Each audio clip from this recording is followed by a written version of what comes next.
ಇವತ್ತಿನ ವಿಶೇಷ ಅಂದರೆ ತಮ್ಮನ್ನೆಲ್ಲ ಪತ್ರಿಕಾಗೋಷ್ಠಿಗೆ ಕರೆದಿರ್ತಕ್ಕಂಥ ವಿಚಾರ, ಇದೇ ತಿಂಗಳು 30ನೇ ತಾರೀಕು ನಮ್ಮ ಕನ್ನಡ ಚಲನಚಿತ್ರ ನಿರ್ಮಾಪಕರ ಸಂಘದ ನೂತನ ಕಟ್ಟಡದ ಉದ್ಘಾಟನಾ ಸಮಾರಂಭ.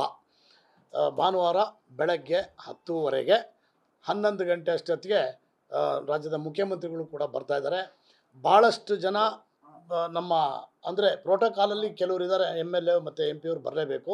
ಇನ್ನು ಉಳಿದಾಗೆ ಚಿತ್ರರಂಗದ ಗಣ್ಯರನ್ನು ಅಂದರೆ ನಮ್ಮ ಕರ್ನಾಟಕದ ಗಣ್ಯರು ಮತ್ತು ಹಾಗೇನೇ ಸೌತ್ ಇಂಡಿಯನ್ ಫಿಲ್ಮ್ ಚೇಂಬರಿಂದ ಮತ್ತು ಫಿಲ್ಮ್ ಫೆಡರೇಷನ್ ಆಫ್ ಇಂಡಿಯಾಯಿಂದ ಅಲ್ಲಿರ್ತಕ್ಕಂಥ ಅಧ್ಯಕ್ಷರುಗಳನ್ನು ಮತ್ತು ಎಲ್ಲ ದಕ್ಷಿಣ ಭಾರತ ನಿರ್ಮಾಪಕರ ಸಂಘದ ಕೌನ್ಸಿಲರ್ಸು ಅಧ್ಯಕ್ಷರು ಮತ್ತು ಪದಾಧಿಕಾರಿಗಳನ್ನು ಮೊನ್ನೆ ಚೆನ್ನೈನಲ್ಲಿ ನಡೆದಂತಹ ಒಂದು ಕಾರ್ಯಕಾರಿ ಸಮಿತಿಯ ಸಭೆಗೆ ನಮ್ಮ ಕಟ್ಟಡ ಸಮಿತಿಯ ಅಧ್ಯಕ್ಷರಾದಂತಹ ಸಾರಾ ಗೋವಿಂದ್ ಅವರು ಹೋಗಿ ಎಲ್ಲರನ್ನೂ ಇನ್ವೈಟ್ ಮಾಡಿ ಬಂದಿದ್ದಾರೆ. ಸೊ ಎಲ್ಲರೂ ಕೂಡ ಆವತ್ತಿನ ದಿವಸ ಆ ಸಮಾರಂಭದಲ್ಲಿ ಭಾಗಿಯಾಗ್ತಾ ಇದ್ದಾರೆ. ಉದ್ದೇಶ ಇವತ್ತು ತಮ್ಮ ಪತ್ರಿಕಾಗೋಷ್ಠಿ ಮೂಲಕ ಇದನ್ನು ತಿಳಿಸ್ತಾ ಇರ್ತಕ್ಕಂಥದ್ದು, ಎಲ್ಲರಿಗೂ ಕೂಡ ಈ ಒಂದು ವಿಚಾರವನ್ನು ತಲುಪಿಸ್ರಿ. ದಯಮಾಡಿ ಆವತ್ತಿನ ಕಾರ್ಯಕ್ರಮಕ್ಕೆ ತಾವು ಕೂಡ ಎಲ್ಲರೂ ಭಾಗವಹಿಸಿ ಆ ಕಾರ್ಯಕ್ರಮದ ಯಶಸ್ವಿಗೊಳಿಸಬೇಕು ಅಂಥೇಳಿ ಕೇಳ್ಕೊತಾ ಇದ್ದೀನಿ. ವಾಣಿಜ್ಯ ಮಂಡಳಿಯ ಅಧ್ಯಕ್ಷರು ಅಂದರೆ ನಮ್ಮ ಕನ್ನಡ ಇಂಡಸ್ಟ್ರಿಗೆ ಸಂಬಂಧಪಟ್ಟಂತಹ ಎಲ್ಲ ಮಾಜಿ ಅಧ್ಯಕ್ಷರುಗಳು ಹಾಗೂ ನಿರ್ಮಾಪಕರ ಸಂಘದ ಮಾಜಿ ಅಧ್ಯಕ್ಷರುಗಳು ಎಲ್ಲರನ್ನೂ ಇನ್ವೈಟ್ ಮಾಡಿದ್ದೀವಿ. ಹಾಗೇನೇ ಈಗಿನ ಹಾಲಿ ಅಧ್ಯಕ್ಷರಾದಂಥ MN ಸುರೇಶ್ ಅವರು, ವಾಣಿಜ್ಯ ಮಂಡಳಿಯ ಅಧ್ಯಕ್ಷರು, ಅವರು ಕೂಡ ಆವತ್ತಿನ ದಿವಸ ಮುಂದೆ ನಿಂತು ಎಲ್ಲ ರೀತಿಯ ಸಹಕಾರವನ್ನು ಕೊಟ್ಟಿದ್ದಾರೆ. ಸೊ ಈ ವಿಚಾರದಲ್ಲಿ ಇನ್ನೂ ಹೆಚ್ಚಿನ ರೂಪುರೇಷೆಗಳನ್ನು ಅಂದರೆ ಕಟ್ಟಡ ಸಮಿತಿಯ ಅಧ್ಯಕ್ಷರಾಗಿ ಏನು ಸಾರಾ ಗೋವಿಂದ್ ಅವರು ಮೊದಲಿಂದನೂ ಇದ್ದರು, ಅಂದರೆ ಓಪನಿಂಗಿಂದ ಆ ಕಟ್ಟಡ ಸಮಿತಿ ಮಾಡಬೇಕು ಅಂದಾಗಿಂದನೂ ಕೂಡ ಅವರು ಬೆನ್ನೆಲುಬಾಗಿ ನಿಂತ್ಕೊಂಡು ಹ್ಯಾಂಡಲ್ ಮಾಡ್ಕೊಂಡು ಬಂದಿದ್ದಾರೆ. ಹಾಗೆಯೇ ನನ್ನ ಪಕ್ಕದಲ್ಲಿರ್ತಕ್ಕಂಥ ನಿಕಟಪೂರ್ವ ಅಧ್ಯಕ್ಷರು ಯಾರು ಪ್ರವೀಣ್ ಅವರು, ಅವ್ರ ಕಾಲದಲ್ಲೇನೆ ಅವರು ಇವಾಗ ಹಾಲಿ ಕಾರ್ಯದರ್ಶಿಗಳಾಗಿದ್ದಾರೆ. ಆದರೆ ಅವರು ಅಧ್ಯಕ್ಷರಾದಾಗಲೇ ಅದರದ್ದು ಗುದ್ಲಿ ಪೂಜೆನೂ ಕೂಡ ಆಗಿತ್ತು. ಅವತ್ತಿನ ಸಂದರ್ಭದಲ್ಲಿ ಅವತ್ತಿನ ಮುಖ್ಯಮಂತ್ರಿಗಳಾದಂಥ BS ಯಡಿಯೂರಪ್ಪನವರು ಕೂಡ ಭೇಟಿಯಾಗಿದ್ದರು. ಇವತ್ತು ಈ ಒಂದು ಇದಕ್ಕೆ ಉದ್ಘಾಟನಾ ಸಮಾರಂಭಕ್ಕೆ ರಾಜ್ಯದ ಮುಖ್ಯಮಂತ್ರಿಗಳು ಹಾಗೂ ಉಪಮುಖ್ಯಮಂತ್ರಿಗಳು ಹಾಗೇನೇ ಭಾಳಷ್ಟು ಜನ ಮಂತ್ರಿಗಳು, ಮಧು ಬಂಗಾರಪ್ಪ ಅವರಿರ್ಬೋದು, ನಮ್ಮ KN ರಾಜಣ್ಣ ಅವರಿರ್ಬೋದು, ಮತ್ತು ರಿಜ್ವಾನ್ ಹರ್ಷದ್ ಸರ್ ಇರ್ಬೋದು, ಮತ್ತು MP ಅವರು ಎಲ್ಲರೂ ಭಾಗವಹಿಸ್ತಾ ಇದ್ದಾರೆ. ಎಲ್ಲ ಮಾಜಿ ಅಧ್ಯಕ್ಷರುಗಳನ್ನು ಒಳಗೊಂಡಂತೆ ಈ ವಿಚಾರದಲ್ಲಿ ಕಟ್ಟಡ ಸಮಿತಿ ಅಧ್ಯಕ್ಷರಾದಂಥ ನಮ್ಮ ಸಾರಾ ಗೋವಿಂದ್ ಅವರು ಮಾತಾಡ್ತಾರೆ. ಅದರಿಗಿಂತ ಮುಂಚೆ ನಮ್ಮ ಕಾರ್ಯದರ್ಶಿಗಳು 2021ರಲ್ಲಿ ಪ್ರಾರಂಭ ಮಾಡಿದ್ವಿ. ಅವಾಗ ನಾನು ಅಧ್ಯಕ್ಷನಾಗಿದ್ದೆ. ಇನ್ನೊಮ್ಮೆಲ್ಲ ಪದಾಧಿಕಾರಿಗಳು ಒಬ್ಬರು ಇದ್ದರು, ನಮ್ಮ K ಮಂಜು ಅವರಿದ್ದರು, ಅವರಿಲ್ಲ ಕಾರ್ಯದರ್ಶಿಯಾಗಿ. ಸೊ ಅವತ್ತು ಎಲ್ಲ ನಮ್ಮ ಈ ಒಂದು ಕಟ್ಟಡವನ್ನು ನಿರ್ಮಾಣ ಮಾಡಲಿಕ್ಕೆ ಮೊದಲಿಗೆ ಇದನ್ನು ಕಟ್ಟಡ ಸಮಿತಿಯ ಅಧ್ಯಕ್ಷರಾಗಿ ಸಾರಾ ಗೋವಿಂದ್ ಅವರಿಗೆ ವಹಿಸ್ಕೊಟ್ವಿ. ವಹಿಸಿದ ಮೇಲೆ ಅವರು ಈ ಕೆಲಸವನ್ನು ಇಲ್ಲಿ ತನಕ ಒಂದು ಉದ್ಘಾಟನೆ ಮಾಡೋ ಲೆವೆಲ್ಗೆ ಯಾವ ರೀತಿ ಏನೇನು ಮಾಡಬೇಕು ಅನ್ನೋ ಕೆಲಸವನ್ನು ಅವರು ಮಾಡಿದ್ದಾರೆ. ಜೊತೆ ನಮ್ಮ ಪದಾಧಿಕಾರಿಗಳು ರಾಮಮೂರ್ತಿಯವರು, RS ಗೌಡರು, ಆಮೇಲೆ ನಮ್ಮ ರಮೇಶ್ ಯಾದವರು ತುಂಬ ಅವತ್ತು ನಾನು ಅಧ್ಯಕ್ಷನಾಗಿದ್ದಲು ಸಹಕಾರ ಕೊಟ್ಕೊಂಡು ಬಂದರು. ಜೊತೆಗೆ ಕಾರ್ಯಕಾರಿ ಸಮಿತಿಯವರು ಅವಾಗಿದ್ದಂಥ K ಮಂಜು ಅವರು ಎಲ್ಲರೂ ಕೂಡ ಸಹಕಾರವನ್ನು ಕೊಟ್ಕೊಂಡು ಬಂದರು. ಈ ಒಂದು ಕಟ್ಟಡಕ್ಕೆ ಸಾಕಷ್ಟು ಕೂಡ ದಾನಿಗಳು ಕೂಡ ಒಂದೇ ಸಾರಿ ಟು ಇಂಟರಪ್ಟ್ ಯು. ಈ ಸಂದರ್ಭದಲ್ಲಿ ನಮ್ಮ RS ಗೌಡರು ಆರ್ಥಿಕ ಸಹಾಯವನ್ನು ಕೂಡ ಮಾಡಿದ್ರು. ಅದನ್ನು ನಾನು ಹೇಳ್ತೀನಿ. ಈ ಒಂದು ಕಟ್ಟಡವನ್ನು ನಿರ್ಮಾಣ ಸಂದರ್ಭದಲ್ಲಿ ಕೆಲವು ನಮಗೆ ಕೊರೋನಾ ಬಂದಿದ್ದ ಆರ್ಥಿಕ ತೊಂದರೆಗಳಾದ ಸಂದರ್ಭದಲ್ಲಿ ನಮಗೆ RS ಗೌಡರು ನಮ್ಮ ಮೊದಲಿಗೆ ಹೇಳ್ಬೇಕಂದ್ರೆ ಬಿಲ್ಡಿಂಗು ಪ್ರಾರಂಭ ಆದಮೇಲೆ ನಮ್ಗೆ ಒಂಬಾಳೆ ಫಿಲ್ಮ್ನವ್ರು 50 ಲಕ್ಷ ಕೊಟ್ಟಿದ್ರು. ಅದಾದ ನಂತರ ಈ ಒಂದು ಸಂದರ್ಭದಲ್ಲಿ ಬಿಲ್ಡಿಂಗು ಸಮಸ್ಯೆಗಳಾದಾಗ ನಮ್ಮ RS ಗೌಡ್ರ ಮಿಸ್ಸಸ್ಸು PG ಪದ್ಮ ಅವರು ನಮ್ಗೆ ಅವ್ರ ಕಡೆಯಿಂದ 1 ಕೋಟಿಯನ್ನು ಕೊಟ್ಟು ನಮ್ಮ ಕಟ್ಟಡ ಯಾವುದೇ ರೀತಿ ಸ್ಥಗಿತಗೊಳ್ಳದಲ್ಲಿ ಮುಂದುವರಲಿಕ್ಕೆ ಸಹಕಾರಿಯಾಗಿ ನಿಂತರು. ಅದಾದ ನಂತರ ನಮಗೆ ಬ್ಯಾಂಕ್ ಲೋನಿಂದ ನಮ್ಮ NM ಸುರೇಶ್ ಅವರು ಡೈರೆಕ್ಟ್ ಆಯಿತು, ಬ್ಯಾಂಕ್ ಲೋನ್ ಕಡೆಯಿಂದ ತೊಗೊಂಡ್ವಿ. ವಾಣಿಜ್ಯ ಮಂಡಳಿ ಕೂಡ ನಮಗೆ ಅವರಿಗೆಲ್ಲರೂ ವಾಣಿಜ್ಯ ಮಂಡಳಿ ಕೂಡ ನಮಗೆ 2.5 ಕೋಟಿಯಾಗಿ ಕೊಡ್ತು. 1.5 ಕೋಟಿ ಸಾಲದ ರೂಪದಲ್ಲಿ, 1.5 ಕೋಟಿ ಲಾಭದ ರೂಪದಲ್ಲಿ, 1 ಕೋಟಿ ಸಾಲದ ರೂಪದಲ್ಲಿ ಕೊಟ್ಟಿದೆ. ಬಟ್ ಅವರೆಲ್ಲರೂ ಕೂಡ ಈ ಸಂದರ್ಭದಲ್ಲಿ ಹಿಂದೆನೂ ಕೂಡ ಈ ಒಂದು ಆಫೀಸ್ ಮಾಡ್ಬೇಕಾದ್ರೆ ನಮಗೆ CR ಮನೋಹರ್ ಇರ್ಬೋದು, ಇದೇ NM ಸುರೇಶ್ ಕೂಡ ಅವಾಗ 1 ಲಕ್ಷ ಕೊಟ್ಟರು. ಆಮೇಲೆ ಕುಮಾರ್ ಅವ್ರು ಕೊಟ್ಟಿದ್ರು, ರಜನಿ ಕುಮಾರ್ ಅವರು, SU ಬಾಬು ಈ ಬಿಲ್ಡಿಂಗ್ ಕೊಟ್ಟು ನಮಗೆ ಈ ಒಂದು ಸಹಕಾರ ಆಗಲಿಕ್ಕೆ ಮುಂದೆ ನಮ್ಮ ನಿರ್ಮಾಪಕರ ಸಂಘ ಒಂದು ದೊಡ್ಡ ಮಟ್ಟದಲ್ಲಿ ಬೆಳೆದಕ್ಕೆ SU ಬಾಬು ಅವರು ಕೂಡ ಸಹಕಾರ ಕೊಟ್ಟಿದ್ದಾರೆ. ಹೀಗೆ ಅನೇಕರು ನಮಗೆ ಒಂದು ಬಿಲ್ಡಿಂಗ್ನ ಮಾಡಲಿಕ್ಕೆ ಎಲ್ಲ ರೀತಿಯ ಪ್ರತ್ಯಕ್ಷವಾಗಿ ಪರೋಕ್ಷವಾಗಿ ತುಂಬ ಜನ ಸಹಕಾರಿಯಾಗಿದ್ದಾರೆ. ಈ ಒಂದು ಸಂದರ್ಭದಲ್ಲಿ ನಾವೆಲ್ಲರೂ ನೆನೆಸ್ಕೋಬೇಕಾಗತ್ತೆ. ನಮ್ಮ ಮಾಜಿ ಅಧ್ಯಕ್ಷರುಗಳು ಕೂಡ ನೆನೆಸ್ಕೋಬೇಕಾಗತ್ತೆ. ಮುನ್ರತ್ನ ಅವರು ಅಧ್ಯಕ್ಷರಾಗಿದ್ದಾಗ ಈಗ ಒಂದು ನಾವು ಈಗ ಕಟ್ಟಡ ಕಟ್ತಿರೋ ಜಾಗವನ್ನು ಅವರ ಅಧ್ಯಕ್ಷತೆ ತೆಗೆದುಕೊಂಡ್ವಿ. ಪದಾಧಿಕಾರಿ. ಸೊ ಅದಕ್ಕಿದ್ದಂಥ ಬಸಂತ್ ಕುಮಾರ್ ಪಾಟೀಲ್ ಕೂಡ ಅವರು ಕೂಡ ನಿರ್ಮಾಪಕರ ಸಂಘ ಸಾಕಷ್ಟು ಕೆಲಸವನ್ನು ಮಾಡಿದ್ದಾರೆ. ಸಂದೇಶ್ ಅವರು ಇದ್ರು, ಅವರೆಲ್ಲವೂ ಕೂಡ ನಾವು ಎಲ್ಲ ಮಾಜಿ ಅಧ್ಯಕ್ಷರು ಕೂಡ ಇಂಥ ಒಂದು ಸಂದರ್ಭದಲ್ಲಿ ನಾವು ಒಂದು ಸಂಘವನ್ನು ಬೆಳೆಸ್ಕೊಂಡು ಬಂದದಕ್ಕೆ ನಾವು ಅವ್ರನ್ನ ಸ್ಮರಿಸ್ಕೊಳ್ಳಿಕ್ಕೆ ನಾವು ಇಷ್ಟಪಡ್ತೀವಿ, ನೆನೆಸ್ಕೊಳ್ಳಿಕ್ಕೆ. ಹಾಗೇನೆ ಈ ಒಂದು ಕಟ್ಟಡವನ್ನು 30ನೇ ತಾರೀಕು ನಾವೇನು 30/6 ಇದೇ ತಿಂಗಳು ಮಾಡ್ತೇವೆ, 30/6/24 ಮಾಡ್ತಾ ಇದ್ದೀವೋ, ಎಲ್ಲ ನಮ್ಮ ನಿರ್ಮಾಪಕರುಗಳ ಎಲ್ಲರೂ ಕೂಡ ಇದರಲ್ಲಿ ಬರಬೇಕು. ಈ ಗೋಷ್ಠಿ ಮುಖಾಂತರ ಎಲ್ಲರೂ ಕೂಡ ಅವ್ರಿಗೆ ಮನವಿ ಮಾಡ್ಕೊಳ್ತಾ ಇದ್ದೀವಿ.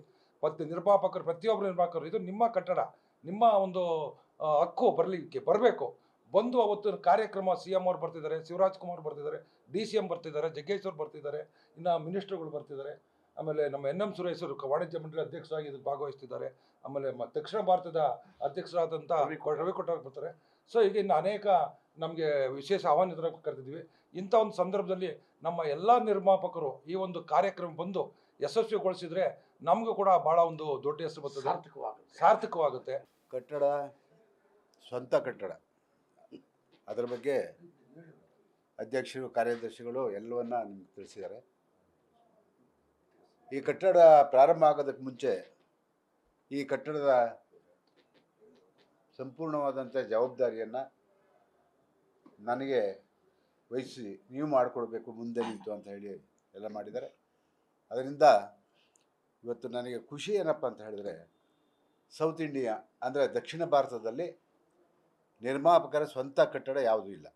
ಸುಬ್ರಹ್ಮಣ್ಯನವರೇ, ಸೌತ್ ಇಂಡಿಯಾದಲ್ಲೇ ಚೆನ್ನೈ ಆಗಿರ್ಬೋದು, ಕೇರಳ ಆಗಿರ್ಬೋದು, ಆಂಧ್ರ ಆಗಿರ್ಬೋದು, ತಮಿಳುನಾಡು ಮತ್ತು ತೆಲಂಗಾಣ ಆಗಿರ್ಬೋದು, ಎಲ್ಲೂ ಕೂಡ ಸ್ವಂತ ಕಟ್ಟಡ ನಿರ್ಮಾಪಕರಿಗೆ ಇಲ್ಲ. ಇದು ಮೊದಲನೇ ಸಾರಿ ಕರ್ನಾಟಕದಲ್ಲಿ ಚಲನಚಿತ್ರ ನಿರ್ಮಾಪಕರ ಸ್ವಂತ ಕಟ್ಟಡ ಇವತ್ತು ಉದ್ಘಾಟನೆ ಆಗ್ತಾಯಿದೆ. ಅದೊಂದು ಖುಷಿ.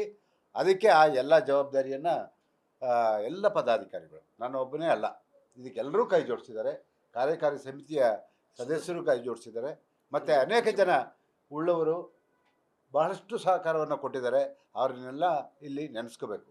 ಯಾಕೆ ಅಂತ ಹೇಳಿದ್ರೆ 11 ಗಂಟೆಗೆ 30ನೇ ತಾರೀಕು ಉದ್ಘಾಟನೆ ಇದೆ. ಅಲ್ಲಿ ಮುಖ್ಯಮಂತ್ರಿಗಳ ಕಾರ್ಯಕ್ರಮ ಭಾಗವಹಿಸೋದ್ರಿಂದ ಹೆಚ್ಚು ಮಾತಾಡೋದಕ್ಕೆ ಅವಕಾಶ ಇರೋದಿಲ್ಲ. ಹಾಗಾಗಿ ತಮ್ಮೆಲ್ಲರಿಗೂ ಈ ವಿಚಾರಗಳನ್ನ ತಿಳಿಸ್ಬೇಕು.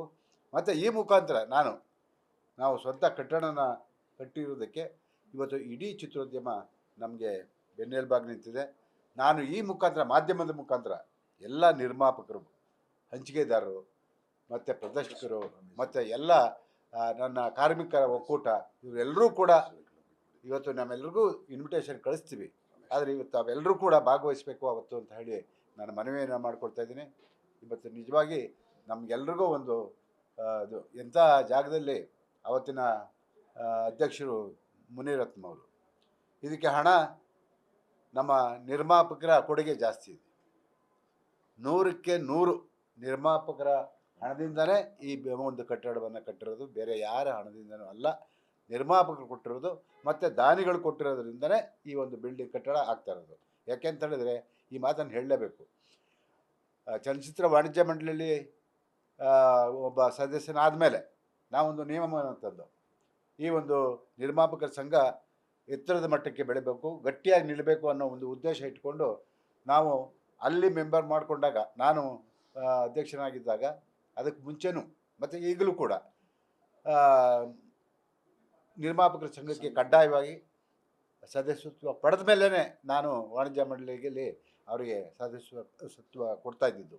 ಹಾಗಾಗಿ ಇವತ್ತು ಹಣ ಅಲ್ಲಿಂದ ಕ್ರೋಢೀಕರಣ ಆಗಿ ಇವತ್ತು ಈ ಮಟ್ಟಕ್ಕೆ ಸುಮಾರು 15-20 ಕೋಟಿ ಖರ್ಚು ಮಾಡಿ ಈ ಒಂದು ಕಟ್ಟಡವನ್ನು ಕಟ್ಟಿದ್ದೀವಿ. ಇದು ಯಾರೊಬ್ಬರ ಸೊತ್ತಲ್ಲ, ಎಲ್ಲ ನಿರ್ಮಾಪಕರು ಸೇರಿ ದಯಮಾಡಿ ಎಲ್ಲ ನಿರ್ಮಾಪಕರು ಕೂಡ ಇವತ್ತು ಈ ಒಂದು ಕಟ್ಟಡವನ್ನು ಕಟ್ಟೋದ್ರ ಮೂಲಕ ಚಿತ್ರರಂಗವನ್ನು ಗಟ್ಟಿ ಮಾಡಬೇಕು ಅಂತ ಹೇಳ್ಬಿಟ್ಟು ನಾನು ಅವರಲ್ಲಿ ಕಳಕಳಿಯ ಮನವಿಯನ್ನು ಮಾಡ್ಕೊಳ್ತಾ ಇದ್ದೀನಿ. ಬರುವಂಥ ನಿರ್ಮಾಪಕರು, ಈಗ ಹೊಸದಾಗಿ ಬರ್ತಾ ಇರೋಂಥವ್ರು ಭಾಳ ವಿಶ್ವಾಸ ಇಟ್ಕೊಂಡು ಈ ಒಂದು ಏನು ನಮ್ಮ ನಿರ್ಮಾಪಕರ ಸಂಘಕ್ಕೆ ಸದಸ್ಯರಾಗೋದ್ರ ಮೂಲಕ ನಾವು ಇನ್ನೂ ಅನೇಕ ಯೋಜನೆಗಳನ್ನು ಹಾಕ್ಕೊಂಡಿದ್ದೀವಿ. ಮುಂದಿನ ದಿನಗಳಲ್ಲಿ ನಮ್ಮ ಸದಸ್ಯರಿಗೆ ಅನೇಕ ಅನುಕೂಲಗಳನ್ನು ನಾವು ಮಾಡಬೇಕು ಅನ್ನೋ ಒಂದು ತೀರ್ಮಾನಕ್ಕೆ ಬಂದಿದ್ದೀವಿ. ಇವತ್ತು ಮುಖ್ಯಮಂತ್ರಿಗಳು ಕೂಡ ನಮಗೆ ಭರವಸೆಯನ್ನು ಕೊಟ್ಟಿದ್ದಾರೆ. ಕಟ್ಟಡಕ್ಕೆ ಒಂದು ನಿಧಿ ಏನೋ ಸರ್ಕಾರದಿಂದ ನಾವು ಕೇಳಿದ್ದೀವಿ. ನೋಡೋಣ, ನಾಳೆ ಮುಖ್ಯಮಂತ್ರಿಗಳು ಆ ಸಹಕಾರವನ್ನು ಕೊಡ್ತಾರೆ ಅನ್ನೋ ನಂಬಿಕೆ ನನಗಿದೆ. ಯಾಕೆ ಅಂತ ಹೇಳಿದ್ರೆ ಆವತ್ತಿಂದ ಇವತ್ತಿನವರೆಗೂ ಕೂಡ ಕನ್ನಡ ಚಿತ್ರರಂಗದ ಮೇಲೆ ಬಹಳಷ್ಟು ವಿಶ್ವಾಸ ಇಟ್ಟುಕೊಂಡು ಆವತ್ತಿನ ದಿವಸ ನಮಗೆ 100% ತೆರಿಗೆ ವಿನಾಯಿತಿಯನ್ನು ಕೊಟ್ಟಂಥವ್ರು ಮಾನ್ಯ ಸಿದ್ದರಾಮಯ್ಯನವರು. ಹಣಕಾಸು ಮಂತ್ರಿಯಾಗಿದ್ದರು, ಇವತ್ತು ಮುಖ್ಯಮಂತ್ರಿ ಆಗಿದ್ದಾರೆ. ಖಂಡಿತವಾಗಿ ನಮ್ಮ ಅನೇಕ ಬೇಡಿಕೆಗಳು ಅವರ ಮುಂದೆ ಅವತ್ತು ನಾವು ಮಂಡಿಸ್ತೀವಿ. ಯಾಕೆ ಅಂತ ಹೇಳಿದ್ರೆ ಬೇಕಾದಷ್ಟು ವಿಚಾರಗಳಿದ್ದಾವೆ, ಅದನ್ನೆಲ್ಲ ಅವತ್ತು ಹೇಳಬೇಕಾಗಿರೋದ್ರಿಂದ ಇಷ್ಟು ಮಾಹಿತಿಯನ್ನು ತಮಗೆ ಕೊಡೋದಕ್ಕೆ ಇಲ್ಲಿಗೆ ಕರೆದಿದ್ದೀವಿ. ಇವತ್ತು ನೀವೆಲ್ಲರೂ ಕೂಡ ಈ ಒಂದು ಪತ್ರಿಕಾಗೋಷ್ಠಿಯಲ್ಲಿ ಭಾಗವಹಿಸಿ ನಮಗೆ ಒಂದು ಶುಭವನ್ನು ಕೋರಬೇಕು ಅವತ್ತು ಅಂತ ಹೇಳಿ ನಾನು ಮನವಿಯನ್ನು ಮಾಡ್ಕೊಳ್ತೀನಿ. ಎಲ್ಲ ಅಂಗಸಂಸ್ಥೆಯವರು, ಯಾಕೆಂತ ಹೇಳಿದ್ರೆ ಇಡೀ ಚಿತ್ರೋದ್ಯಮ ಅಂತ ಹೇಳಿದ ಮೇಲೆ ಎಲ್ಲರೂ ಭಾಗವಹಿಸಬೇಕಾಗಿರೋದು ಅವರವರ ಕರ್ತವ್ಯ. ವಿಶೇಷವಾಗಿ ನನಗಿಲ್ಲಿ ಒಂದು ಹೆಮ್ಮೆ ಅಂತ ಹೇಳಿದ್ರೆ, ಒಬ್ಬ ಸದಸ್ಯನಾಗ್ಬೋದು ಅಥವಾ ಇನ್ನೊಬ್ಬರಾಗ್ಬೋದು, ಪದಾಧಿಕಾರಿ ಆಗಿರ್ಬೋದು. ಆವತ್ತಿನ ದಿವಸ ನಾನು ನಿಜವಾಗ್ಲೂ ಇವತ್ತು ನಾನು ಖುಷಿ ಪಡ್ತೀನಿ. ನಮ್ಮಲ್ಲಿ ಅನೇಕ ಜನ ನಿರ್ಮಾಪಕರು ಮುಂದಾದರು. ರಮೇಶ್ ರೆಡ್ಡಿ ಅವರು, ಅವ್ರ ಪ್ರಾರಂಭದಲ್ಲಿ ನಾನು ಅವ್ರನ್ನ ಕೇಳಿಕೊಂಡೆ, ಕಟ್ಟಡ ನಿವೇಶನ ತಗೊಂಡಿದ್ದೀವಿ, ಕಟ್ಟಡ ಕಟ್ಟೋದಕ್ಕೆ ಹಣ ಇಲ್ಲ, ನಮಗೆ ಯಾವಾಗ ಹಣ ಬರುತ್ತೋ ಆವಾಗ ನಾವು ನಿಮಗೆ ಕೊಡ್ತೀವಿ, ದಯಮಾಡಿ ನೀವು ಈ ಒಂದು ಕಟ್ಟಡವನ್ನು ಪ್ರಾರಂಭ ಮಾಡೋ ಜವಾಬ್ದಾರಿಯನ್ನು ನೀವು ವಹಿಸ್ಕೋಬೇಕು ಅಂತ ಹೇಳಿದಾಗ ಅವರು ಭಾಳ ಸಂತೋಷದಿಂದ ಅವರು ನಂಬಿಕೆ ಇತ್ತು ಕೊಡ್ತಾರೆ ಅಂತ ಹೇಳ್ಬಿಟ್ಟು. ಮಧ್ಯದಲ್ಲಿ ಸ್ವಲ್ಪ ತೊಂದರೆ ಆಯಿತು. ಆಗ ನಮ್ಮ ಆರ್ ಎಸ್ ಗೌಡ್ರು ನಾವು ಕೇಳಿಕೊಂಡು ಕೇಳ್ಕೊಂಡಾಗ ಎರಡು ಮಾತಾಡಲಿಲ್ಲ ಅವರು. ಸಾರಾ ಗೋವಿಂದವರು ಕೇಳಿದ್ದಾರೆ, ನಾನು ಕೊಡ್ತೀನಿ ಅಷ್ಟೇ ಅವ್ರು ಹೇಳಿದ್ರು. ಅವರು ಕೊಟ್ಟರು, ಅದರಿಂದ ಕಟ್ಟಡ ಮತ್ತೆ ಇದಕ್ಕಾಯಿತು. ಅದಾದಮೇಲೆ ಚಲನಚಿತ್ರ ವಾಣಿಜ್ಯ ಮಂಡಳಿ, ನಾವು ನಿರ್ಮಾಪಕರ ಸಂಘ ಒಂದು ಹಂತದಲ್ಲಿ ಆ ಬೆಂಗಳೂರು ಆಗ ಮೈಸೂರಿನಲ್ಲಿ ನಿವೇಶನ ತಗೊಳ್ಳೋಂಥ ಸಂದರ್ಭದಲ್ಲಿ ನಾವು ಇಲ್ಲಿಂದ ಎಷ್ಟು ಕೊಟ್ಟಿದ್ದು, 1.5 ಕೋಟಿ ಹಣನ ಅವರಿಗೆ ಸಾಲದ ರೂಪದಲ್ಲಿ ನೀಡಿದ್ದು. ಅದರಲ್ಲಿ ಅವರು ಪ್ರಾಫಿಟ್ ಕೊಡಬೇಕು ಅಂತ ಇತ್ತು. ಈಗಿನ ಲೆಕ್ಕಾಚಾರ ಹಾಕಿ ಅವರು 1.5 ಕೋಟಿ ಲಾಭ ಕೊಟ್ಟು ಅದರ ಜೊತೆಗೆ 1 ಕೋಟಿ ಸಾಲ ಕೊಟ್ಟಿದ್ದಾರೆ. ಅದರಿಂದ ಇವತ್ತು ಕಟ್ಟಡ ಸಂಪೂರ್ಣವಾಗಿದೆ. ನಾವೇನು ಕೊಡಬೇಕಾಗಿತ್ತು ಆರ್ ಎಸ್ ಗೌಡರಿಗೆ 1 ಕೋಟಿ, ಅದನ್ನು ವಾಪಸ್ ಕೊಟ್ಬಿಟ್ಟಿದ್ದೀವಿ. ಮುಂದೆನೂ ಅವ್ರು ನಮ್ಮ ಜೊತೆ ಇರ್ತಾರೆ, ಅದರಲ್ಲಿ ಮಾತಿಲ್ಲ. ನಿರ್ದೇಶಕರ ಸಂಘ ಎಲ್ಲರೂ ಅಂದರೆ ಎಲ್ಲ ಮಾಜಿ ಅಧ್ಯಕ್ಷಗಳು, ಬಸಂತ್ ಕುಮಾರ್ ಪಾಟೀಲ್ರು, ಸಂದೇಶ್ ನಾಗರಾಜ್ ಅವರು, ಮುನಿರತ್ನ ಸಾರು, TN ವೆಂಕಟೇಶ್, ರಾಕ್ಲೈನ್ ವೆಂಕಟೇಶ್ ಅವರು, ಟಿ ವೆಂಕಟೇಶ್, ಅದು ಅಣ್ಣ ಹೇಳೋದು ಮರ್ತೋದ್ರು, ಓಕೆ ಅವರು ಬರ್ತಾ ಇದ್ದಾರೆ. ಮತ್ತು ನಿರ್ದೇಶಕರ ಸಂಘ ಪದಾಧಿಕಾರಿ ಪ್ರತಿಯೊಬ್ಬ NRK ವಿಶ್ವನಾಥ್ ಅವರು ನಮ್ಮ ನಿರ್ದೇಶಕರ ಸಂಘದವರು, JJ ಕೃಷ್ಣ ನಮ್ಮ ಛಾಯಾಗ್ರಾಹಕರ ಸಂಘ, AH ಭಟ್ರು ಔಟ್ಡೋರ್ ಯೂನಿಟ್ನವರು. ಸೊ ಭಾಳಷ್ಟು ಜನ. ಇನ್ನು C ಕಲ್ಯಾಣ್ ಇಲ್ಲಿ ನಮ್ಮ ದಕ್ಷಿಣ ಭಾರತ ಚಲನಚಿತ್ರ ವಾಣಿಜ್ಯ ಮಂಡಳಿಯ ಕಾರ್ಯದರ್ಶಿಗಳು, ಆಮೇಲೆ ನಮ್ಮ ಮಾಜಿ ಅಧ್ಯಕ್ಷರಾದಂಥ HD ಗಂಗರಾಜ್ ಅವರು, ಮತ್ತು ಪ್ರದರ್ಶಕರ ಸಂಘದ ಅಧ್ಯಕ್ಷರಾದಂಥ KV ಚಂದ್ರಶೇಖರ್ ಅವರು, ಎಲ್ಲ ಪದಾಧಿಕಾರಿಗಳು ಎಲ್ಲರೂ ಬರ್ತಾ ಇದ್ದಾರೆ. ಹಾಗೆ ನಮ್ಮ ಮಾಜಿ ಅಧ್ಯಕ್ಷರಾದಂಥ doctor Jayamala madam, Thomas D'Souza ಅವರು, SA ಚಿನ್ನೇಗೌಡರು, ಜಯರಾಜ್ ಅವರು, ಬಾಮಾ ಹರೀಶ್ ಅವರು, ಮತ್ತು ಒಕ್ಕೂಟ ಕಾರ್ಮಿಕರ ಒಕ್ಕೂಟ ಮಹಾಬಲ ಅವರು, ಮತ್ತು ಅವರ ಸಂಘದವರು ಎಲ್ಲರೂ. ಆಮೇಲೆ ನಮ್ಮ ಪತ್ರಿಕರು, ನಿಮ್ಮ ಜೊತೆ ತುಂಬಾ ಒಡನಾಟ ಇಟ್ಕೊಂಡಿರ್ತಕ್ಕಂಥ ನಮ್ಮ PRO ಅಸೋಸಿಯೇಷನ್ನ ಅಧ್ಯಕ್ಷರು ಯಾರು ನಾಗೇಂದ್ರ ಅವರು, ಮತ್ತು ನಮ್ಮ ವೀರೇಶ್ ಅವರು, ಮತ್ತು ನಮ್ಮ ಲಹರಿ ವೇಲು, ಇಷ್ಟು ಜನನು ಕೂಡ ಅವತ್ತಿಗೆ ಆಹ್ವಾನ ಮಾಡಿದ್ದೀವಿ. ಈಗ ಅಪ್ಡೇಟ್ ಆಗಿರೋದ್ರಲ್ಲಿ 648 ಜನ ಇದ್ದಾರೆ ಸರ್. ಎಲ್ಲರಿಗೂ ಇನ್ವಿಟೇಷನ್ ಕೊಡ್ತಾ ಇದ್ದೀವಿ, ಅವರ ಕುಟುಂಬದವ್ರನ್ನೂ ಕೂಡ ಕರಿತಾ ಇದ್ದೀವಿ ಬನ್ನಿ ಅಂತ. ಇಲ್ಲ, ಅದು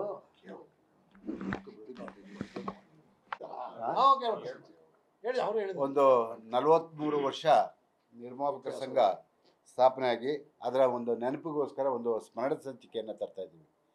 ಅದರ ಸಂಪೂರ್ಣವಾದ ಜವಾಬ್ದಾರಿಯನ್ನು ನಮ್ಮ ವೀರೇಶ್ ಅವರಿಗೆ ಕೊಟ್ಟಿದ್ದೀವಿ. ಈಗಾಗಲೇ ಇದು ಕೂಡ ಮುಕ್ತಾಯ ಆಗಿದೆ. ಬಹುಶಃ ಇದು ಒಂದು ದಾಖಲೆಯ ಪುಸ್ತಕ ಆಗುತ್ತೆ. ದಾಖಲೆ ನನಗೆ ಗೊತ್ತಿದ್ದಂಗೆ ಅವ್ರು ಕೊಟ್ಟಂಥ ಮಾಹಿತಿ ಪ್ರಕಾರ ಒಂದು ದಾಖಲೆಯ ಪುಸ್ತಕ ಆಗುತ್ತೆ. ಅದು ಕೂಡ ಮುಂದಿನ ದಿನಗಳಲ್ಲಿ ಚಲನಚಿತ್ರ ನಿರ್ಮಾಪಕರ ಇತಿಹಾಸ ಅಂತ ಹೇಳ್ಬಿಟ್ಟು ಆ ಒಂದು ಬುಕ್ಗೆ, ಆ ಸ್ಮರಣ ಸಂಚಿಕೆಗೆ ಹೆಸರನ್ನ ಇಟ್ಟಿದ್ವಿ. ಹೌದು, ನಡೆದು ಬಂದ ಎಲ್ಲ ಸರ್ ಎಲ್ಲ ಅಂಕಿಅಂಶಗಳು ಇದಾವೆ ಸರ್, ಪ್ರತಿಯೊಂದು ಸರ್ ಇದೆ. ನಾನು ಹೇಳಿದ್ನಲ್ಲ ಸುಬ್ರಹ್ಮಣ್ಯಂ ಅವರೇ, ನೀವು ಅದು ಪುಸ್ತಕ ನೋಡಿ ನಿರ್ಮಾಪಕರ ಸಂಘಕ್ಕೆ ಬೆನ್ನು ತಟ್ಟಬೇಕು ಅಂತ ಒಂದು ಅದ್ಭುತವಾದಂಥ ಒಂದು ಸಂಚಿಕೆಯನ್ನು ನಾವು ಹೊರತರ್ತಾ ಇದ್ದೀವಿ.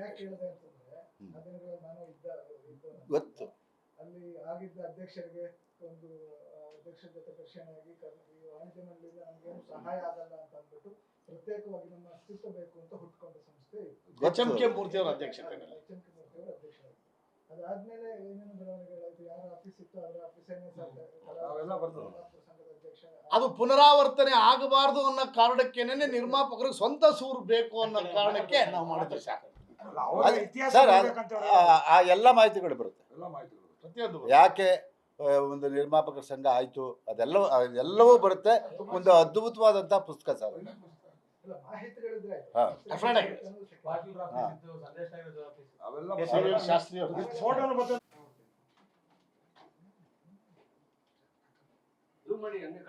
ಹಾಂ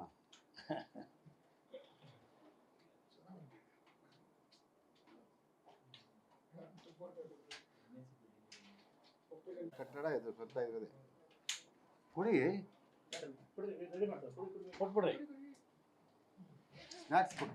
ಎಸ್ ಬ್ರದರ್ಸ್, ಥ್ಯಾಂಕ್ ಯು. ನಮ್ಮ ಮಾತೃ ಸಂಸ್ಥೆ ನಾಳೆ 26ನೇ ತಾರೀಕು ಆ ಎಲ್ಲವನ್ನ ಸಂಪೂರ್ಣವಾದ ಮಾಹಿತಿಯನ್ನು ತಿಳ್ಕೊಂಡು ಬಂದು ನಾವು ಕೂಡ ಅದೇ ರೀತಿ ಮಾಡಬೇಕು ಅನ್ನೋದಕ್ಕೆ ಪದಾಧಿಕಾರಿಗಳು 5 ಜನ ನಾಳೆ ಕೇರಳ ಚಲನಚಿತ್ರ ವಾಣಿಜ್ಯ ಮಂಡಳಿಗೆ ಹೋಗ್ತಾ ಇದ್ದಾರೆ. ಪ್ರೋಗ್ರಾಮಿಂದ ಹೋಗ್ತಿಲ್ಲ. ನಾವು ಹೋಗ್ಬೇಕಾಯ್ತು, ಈ ಪ್ರೋಗ್ರಾಮಿಂದ ಹೋಗೋಕ್ಕಾಗಿಲ್ಲ. ಎಲ್ಲ ಮಾಹಿತಿ ಇಟ್ಕೊಂಡು ಅದೇ ರೀತಿ ನಾವು ಮಾಡೋದು ಪ್ರಯತ್ನ ನಾವು ಮಾಡ್ತೀವಿ ಸರ್. ಅಲ್ಲಿ ನಿರ್ಮಾಪಕ ಸಂಘ ಮಾಡ್ತಾರೆ, ಹೌದು, ಮಾಡ್ತಾ ಇರೋದಲ್ಲ, ನಿರ್ಮಾಪಕರ ಸಂಘ ಇದನ್ನ ಮಾಡಿದೆ. ಅದನ್ನ ಇವತ್ತು ವಾಣಿಜ್ಯ ಮಂಡಳಿ ಕೈಗೆ ತಗೊಂಡಿದ್ದಾರೆ. ಅಲ್ಲಿ ಎಲ್ಲ ನಿರ್ಮಾಪಕರು ವಲಯ 3 ವಲಯ ಇರೋದ್ರಿಂದ ಅಲ್ಲಿ ಆ ಒಂದು ಎಕ್ಸಿಕ್ಯೂಟಿವ್ ಕಮಿಟಿಲಿ ಮೀಟಿಂಗಲ್ಲಿ ಅದು ಪ್ರಸ್ತಾಪ ಆಯಿತು. ಅದಕ್ಕೆ 5 ಜನ ಒಂದು ಕಮಿಟಿ ಮಾಡಿ ಅವರನ್ನು ನಾಡಿದ್ದು 26ನೇ ತಾರೀಕು ಕೇರಳಕ್ಕೆ ಹೋಗಿ ಭೇಟಿ ಮಾಡಿ ಎಲ್ಲ ಸಂಪೂರ್ಣವಾದಂಥ ಮಾಹಿತಿ ತಗೊಂಡು ಇಲ್ಲೂ ಕೂಡ ನಾವು ಅದನ್ನು ಅಳವಡಿಸ್ಕೊಳ್ಳುವಂಥ ಪ್ರಯತ್ನನ ನಾವು ಮಾಡ್ತಾ ಇದ್ದೀವಿ. ಗ್ಯಾರಂಟಿ ನ್ಯೂಸ್, ಸುದ್ದಿ ಖಚಿತ, ನ್ಯಾಯ ನಿಶ್ಚಿತ.